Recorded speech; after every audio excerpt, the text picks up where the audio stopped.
अति जलद व अचूक बातम्यांसाठी पाहत रहा महामीडिया 24 सदैव तत्पर। दिल्ली येथे शांततेच्या मार्गाने सुरू असलेल्या विद्यार्थी आंदोलनादरम्यान विद्यार्थ्यांवर झालेल्या कथित अमानुष लाठीचार्जच्या निषेधार्थ शिरोली पुलाची तालुका हातकणंगले येथील छत्रपती शिवाजी महाराज अश्वारूढ पुतळ्यासमोर सर्वपक्षीय निषेध सभा पार पडली। या सभेला विविध राजकीय पक्षांचे पदाधिकारी, सामाजिक कार्यकर्ते, युवक व ग्रामस्थ मोठ्या संख्येने उपस्थित होते।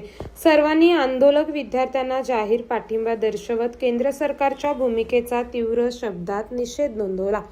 सभेच्या प्रारंभी छत्रपती शिवाजी महाराजांच्या अश्वारूढ पुतळ्यास अभिवादन करण्यात आले।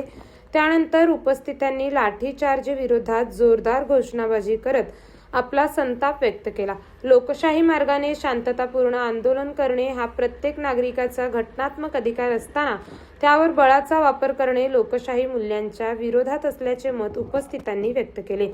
यावेळी माजी पंचायत समिती सदस्य अनिल खवरे, सतीश रेडेकर, रणजित केळुसकर व माजी सरपंच तात्याभाऊ पाटील यांनी आपले मनोगत व्यक्त केले। विद्यार्थ्यांच्या मागण्यांकडे दुर्लक्ष करून त्यांच्यावर लाठीचार्ज करणे ही अत्यंत दुर्दैवी घटना आहे। सरकारने या प्रकरणाची सखोल चौकशी करून दोषींवर कठोर कारवाई करावी आणि विद्यार्थ्यांच्या न्याय मागण्यांवर संवादातून तोडगा काढावा अशी जोरदार मागणी त्यांनी केली।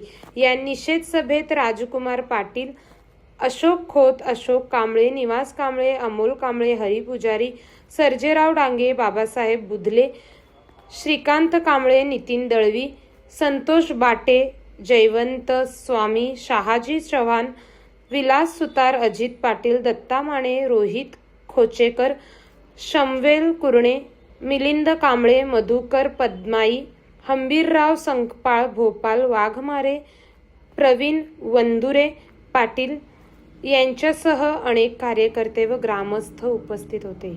तर मग चला सबस्क्राईब करायला विसरू नका महामीडिया 24 न्यूज चॅनलला। महामीडिया 24 सदैव तत्पर।